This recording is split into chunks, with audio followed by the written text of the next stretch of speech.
Leitura bíblica do Antigo e Novo Testamento. Porção de hoje. Salmos 17.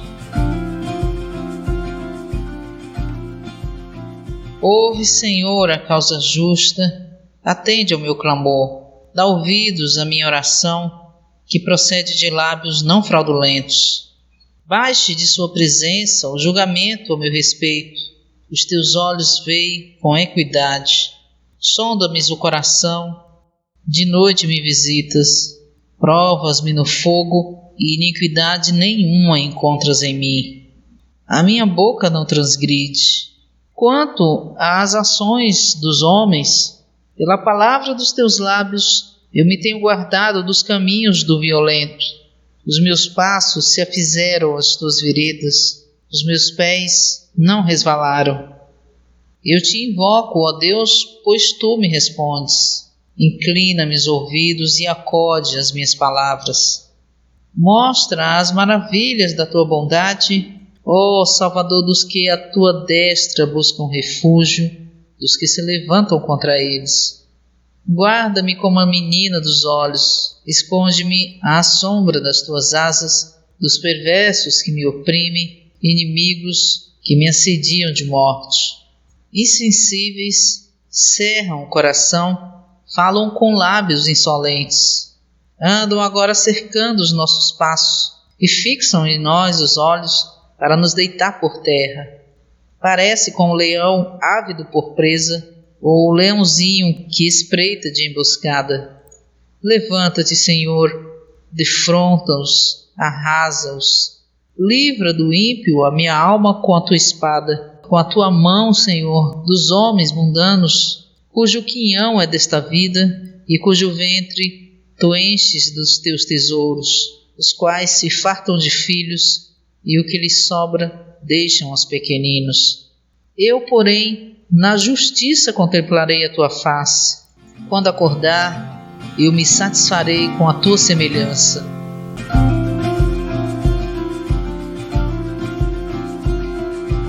Atos, capítulo 4. Estando eles a falar ao povo, sobrevieram-lhes os sacerdotes, o capitão do templo e os saduceus, muito perturbados, por ensinarem eles o povo e anunciarem em Jesus a ressurreição dentre os mortos. E lançaram as mãos sobre eles e os puseram no cárcere até o dia seguinte, pois já estava anoitecendo. Muitos, porém, dos que ouviram a palavra creram, e chegou o número dos homens a cerca de 5.000. No dia seguinte, reuniram-se em Jerusalém as suas autoridades, os anciãos e os escribas, bem como Anás, o sumo sacerdote, Caifás, João, Alexandre e todos quanto eram da linhagem do sumo sacerdote. E pondo-os no meio deles, indagaram: com que poder ou em nome fizestes isso? Então Pedro, cheio do Espírito Santo, lhes disse: autoridades do povo e anciãos, se hoje somos interrogados acerca do benefício feito a um homem enfermo, do modo como foi curado, seja conhecido de vós todos e de todo o povo de Israel que em nome de Jesus Cristo o Nazareno, a quem vós crucificastes e a quem Deus ressuscitou dentre os mortos, nesse nome está este em pé são diante de vós. Esta é a pedra desprezada por vós, os construtores, a qual se tornou pedra angular.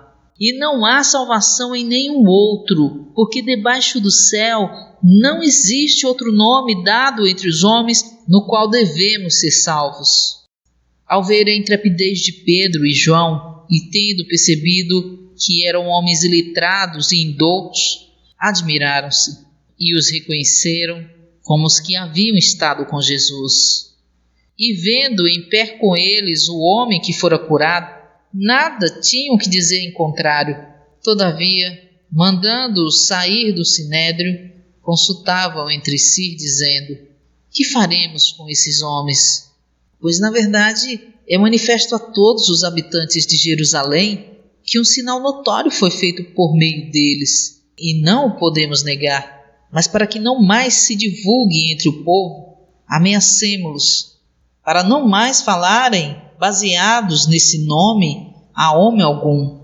Chamando-os, ordenaram-lhes que absolutamente não falassem nem ensinassem baseados no nome de Jesus. Mas Pedro e João, respondendo, lhes disseram: julgai vós se é justo diante de Deus ouvir-vos em vez de ouvir Deus, pois nós não podemos deixar de falar das coisas que vimos e ouvimos. E ameaçando-os ainda mais, soltaram-nos, não tendo achado como os castigar por causa do povo, porque todos glorificavam a Deus pelo que acontecera, pois tinha mais de 40 anos o homem em que se operara esse sinal de cura. Uma vez soltos, vieram para os seus e contaram quantas coisas lhe haviam dito os principais sacerdotes e os anciãos. Ouvindo isso, unânimes levantaram a voz a Deus e disseram: Soberano Senhor, Tu és o que fizeste o céu, a terra, o mar e tudo o que neles há, que dissestes por intermédio do Espírito Santo, por boca de nosso pai Davi, teu servo.